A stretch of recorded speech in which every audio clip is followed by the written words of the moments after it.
Hello, Dancing with the Stars fans. I'm Daniel Montgomery here with Joyce Eng, and we are here to talk about the Dancing with the Stars Athletes Edition. The cast of 10 sports stars was just announced. And before we discuss who's out front, who will be eliminated, let me just go down the list of those stars who were announced. I've got basketball player Kareem Abdul-Jabbar, baseball player Johnny Damon, figure skater Mirai Nagasu, luger, Chris Mazzer, Josh Norman, NFL player, softball player Jennie Finch, another figure skater Tonya Harding, Jamie Anderson, the snowboarder, another figure skater Adam Rippon, and college basketball player Arike Ogunbowale.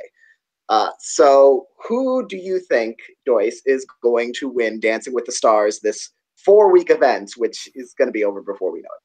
Well, first of all, this season, this cast is very on brand for me because I love the Olympics, as do you, and we've got six Olympians here, so. And 3 figure skaters. Yes, I could have added like 4 or 5 more. Throw in a Shibutani or 2. I know. I feel like there's. I think in a regular season they may have done the shows, but I feel like they were the easiest to leave off because you were gonna have Tonya, and then Mirai's been begging for it, and Adam was the breakout star of Pyeongchang. But I think Adam and Mirai are the front runners. I think they'll do well. They're if you have ever seen either of them skate, they're both very lyrical on the ice, and I think that'll translate very well onto the floor, as we've seen in the past with other figure skaters like Kristi Yamaguchi and ice dancer Meryl Davis, who won. So I think they're my pick so far for at least to go far, if not to win. Yeah, I think those are the 2 to beat. Probably it just seems like such a natural fit, figure skating with Dancing with the Stars, because not only are they athletic, they're agile, they're flexible, they have all that physical conditioning and stamina, but they also know musicality and choreography. So it's a perfect fit. It doesn't always work. Nancy Kerrigan finished 6th. Charlie White finished. Nancy should have gone a lot further, and so should have Charlie. Got screwed.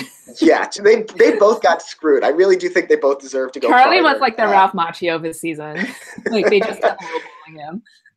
Yeah, it was so but so even when they don't do as well, they still get top 5 or 6, even when they're grossly underrated by the judges and by America. But what helps them both, and what hurt Nancy Kerrigan, was that she was older. She wasn't quite in her prime anymore in terms of her figure skating years, so she didn't quite have the athletic ability the same as she did in her star days as a figure skater. But we've got 2 coming right off the Olympics, and Mirai Nagasu landed a triple axel at the Olympics. Adam Rippon 3 rock solid clean skates in 2 weeks. So they've got the ability, and they've got the youth and the stamina, and the musicality and personality. They're going to be fan favorites too. They're not going to struggle. Oh yeah, and they're best friends, so they're going to be everywhere. The only thing is they're currently both on the Stars on Ice tour. But we've seen in the past so many contestants, they still carry on their regular lives with their prior commitments, and they travel all the time. Bindi Urin went to Australia for 2 days, came back, and still killed it on the floor. So they'll be fine. Normani Corday was traveling around the world with Fifth Harmony, practicing on the plane. She still finished in the finals. So yeah, I think those 2 are going to be. I think. How do you think Tonya Harding will do? Because she feels like she still will have some athletic ability, but like Nancy Kerrigan, she won't quite be at her prime, and she might get some backlash viewer wise. Oh yeah, she's the total wild card, because she could totally surprise us and be just a great dancer. We have no idea how she's gonna do, but she is older. She could be like Dorothy Hamill, who was way older than both of them were when she did the show, and she was eliminated early too. I think it depends on her edit as well. If anyone has, I highly recommend people read ABC's bio for Tonya because they do not mention Nancy at all in it, and they just call the attack a quote scandal. that just derailed her Olympic dreams and her career and everything. So they're already, you know, kind of like sweeping under the rug a little bit. So it'll be very interesting to see how they talk about that or talk around that. And are they going to paint this as like a redemptive journey for her, which, you know, dancing loves redemption journeys. So they can totally do that with her. So it's really going to depend on her dancing ability and her personality on the show too. Like how receptive is she to working on the routines? Like it's a shortened season, so it's going to be harder. And I think they're going to do like probably multiple dances a week and like double eliminations. Like that's the only way you can do it in 4 weeks. I think, you know, I was kind of expecting dancing to pair her with Artem, Nancy's partner. Oh, that would have been mean. I know, that would have been so mean, but they didn't do it, which is the correct call, because that would have just been brutal. And she has Sasha, who I love, and he's adorable. So, and he has his share of fans too. So I think her being partnered with Sasha will help her versus with Artem, who comparatively like doesn't have as much of a fan base as Sasha. You know, Sasha also he just got married to Emma. So they're both on. So like they're just an adorable couple on the show. Yeah, and I think Sasha's the good choice for her too. Artem, not just because of the Nancy thing, he doesn't tend to, like, it really depends on the chemistry with him and his partner. Like him and Tonya, I felt like would not, like, you know, he doesn't have like that super warm, bubbly personality that Sasha has. He's going to be able to draw Tonya out and make her more fun. I feel like with Artem, we might see a situation where he's more like with Misha Barton, which was really just, they seemed uncomfortable together for like their 2 weeks on the show.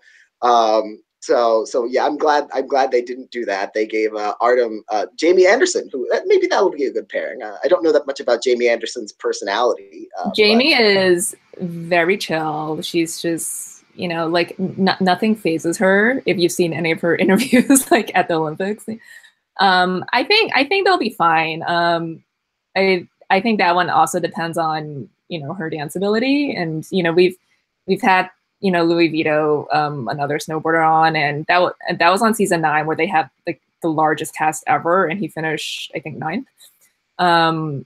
So I could see Jamie, you know, doing well, but because I could also see her being one of the first ones eliminated, just because it's, you know, she's not like that high profile of a name compared to or in a high profile sport even compared to some of the other people. Yeah, I'm watching out for Josh Norman. I don't know that much about him except that he's an NFL star, and of course, NFL, you just have to put, like, you know, keep an extra eye on them right away, just because 4 football players have won the Mirrorball Trophy. Several others have made the finals.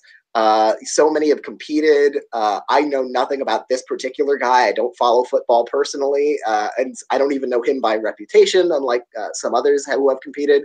What do you think about Josh Norman's potential candidacy? I think just based on football players' track records, like he'll do well. And I think him being with Sharna, I think that's the producer's way of saying we want Sharna to win because she's come so close and she's one of the veterans now. So I think they'll go far. He was with the Panthers and now he's with the Redskins and he's a cornerback. So he could just be like a Rashad Jennings. You know, Rashad wasn't a huge name either. I think not like Emmitt Smith or anybody. So I think if he does well and they have like good chemistry, they could definitely go far. Now, I'm especially excited for you know, a couple of these athletes who we don't know as much about it, especially in terms of their sport. You know, like softball, how does that translate to the dance floor with Jennie Finch, and especially Chris Mazzer. I really want to see how a like literally their entire job is to lie back and still. We don't know if he can move. Like, we don't know if he's actually capable of like movements like back and forth and front, and like it's a very opposite, like unlike figure skating, this is the opposite of what he's trained to do. But he has the personality. I think he has his personality. Yeah, he's a fun guy and he's a good looking guy. So yeah, I feel like he'll make top 5, but like even if he can't dance, he might make top 6 even. Just he needs to be one of those like surprising fan favorites, like Elio Castroneves, you know, or like James Hinchcliffe. Like you really didn't know much about either of those guys before they came on the show, and then they were decent dancers and they had good personalities. So he could be one of those. Yeah. Now, what do you think about Jennie Finch and Johnny Damon? So for softball and baseball, we've only had one Major League Baseball player on the show before, and that was David Ross, who, despite okay scores, to put it terribly, finished in 2nd place because he was such a fan favorite. I don't think anyone's going to have that much time, because it's only 4 weeks, to develop that kind of a fan following, especially if they don't have the dance skills right off the bat. So do you think the softball, baseball players will have much of a chance? I think I actually just wrote something comparing Johnny to David. Like, he could follow him to the T, because they both won 2 World Series with 2 different teams, and they have one team in common, the Red Sox. And Johnny's other team was the Yankees, and yeah, they're, you know, longtime rivals. Their fans hate each other, but they're very passionate fans who could come out in droves and vote, just like they did for David Ross. So I could totally see him going very far, like even finishing in 2nd place. And he's, you know, a big enough name. Like, people have heard of Johnny Damon. He's not some like unknown baseball player. So even if you haven't heard of him in like 8 years, there's still some recognizability there. But because David Ross is our only data point for baseball players, I don't know. Like, I think, you know, he could mirror him like exactly with that. And Jennie, yeah, like, you know, we've never had a softball player before, but she's also tall. She's 6'1". So she could have great lines, or she could look gangly and awkward. I don't know. Well, she's with Kyo, who's also tall. It would have been awkward. Okay, if we they just paired need her with Sasha. Kyo to have a contender. We really do. Like, I mean, they just need to give him like the ringer. Like, give him like the professional ballet dancer who's doing Dancing with the Stars or something just next season. It's not even so much that he hasn't gotten far. It's that they have paired him with people who, no offense to his partners, were never really going to be contenders. And 3 times out of 6 previous times, he's been eliminated first. 2 of those other times, he was eliminated like second. Yeah, he's been on 6 times before, and he's left within the first 3 weeks 5 times. And the furthest he went was with Jodie Sweetin. So. Yeah. Oh, so nice to see him get to 6th place with Jodie Sweetin. That was like a gold medal performance for Kyo. Yeah. So I just hope Jennie is good. I can see her being really good. Like, she's very athletic, and, you know, like, she's very competitive, and I think she could surprise. So, I mean, let's just hope he makes it to the halfway point again. At the very least. Well, are you like 2 weeks in? Are you looking forward to any particular combination of celebrity and pro in terms of the chemistry? Because I'm looking at this list, and I think Mariah Agassi and Alan Burstyn are going to be adorable together. Adam Rippon and Jenna Johnson sounds like a lot of fun. So those are pairings that I think could be really entertaining. Yeah, I am just most curious about Korean and Lindsay, who we haven't talked about yet, because he is 7'2" and she is 5'6", and their official portrait is comical. Deliberately so. Like they have them standing front to back, where it's just like they're in different zip codes. It's hilarious. I could totally see him being like the first one eliminated. Yeah. I hate to say it, but I think he might be, yeah. Especially if they're probably going to be double eliminations every week. Mm-hmm. So he's probably going to go in the first week, unless he has surprisingly high scores, or like really strong fan response, which he could. I can see him and Lindsay having kind of that father-daughter-y kind of chemistry like Lindsay had with David Ross, which is what helped them, get as far as they did, is they had that really great, funny rapport. So we'll see if they have that. They're going to need it, though. No one has won Dancing with the Stars over, I think, Donny Osmond was 52. So Kareem Abdul-Jabbar will be looking to break that record by 18 years, which it's a tall order. Pun intended. Pun half intended. I had it in my head before it was intended. Then I was like, I'll just make the joke. It's a tall order. This could totally be another Penn Jillette and Kim Johnson. Like he was also like over a foot taller than her, and they were eliminated early. So yeah, I think I just want to see them on camera together. And I mean, I think like their relationship will be fun. Like they'll obviously make a lot of jokes about their height difference because, you know, dancing loves beating a dead horse. And references. So yeah, I don't have high hopes for them, but I think that's the one I'm most curious about. And I think I don't know what to make of Enrique and Gleb yet. And I feel like she was a total last minute addition because they don't even have an official portrait together. No. And she's like, partly probably because she was, you know, she just won. Yeah, she just won. She's still in school. They got her on satellite at least. But yeah, if they had gotten her in a timely fashion, they probably would have at least had time for the cast portrait. Instead, they had just a photo of, you know, a regular photo of her, not one with Gleb. I don't know that much about her personality. I saw her on Ellen recently, and she seemed very bubbly and charming. So that'll be I don't know how that chemistry is going to work out with Gleb. That could be interesting. She could be one of those surprises. You know, I don't know if they've had have they had a female basketball player on the show before? No, she's their first.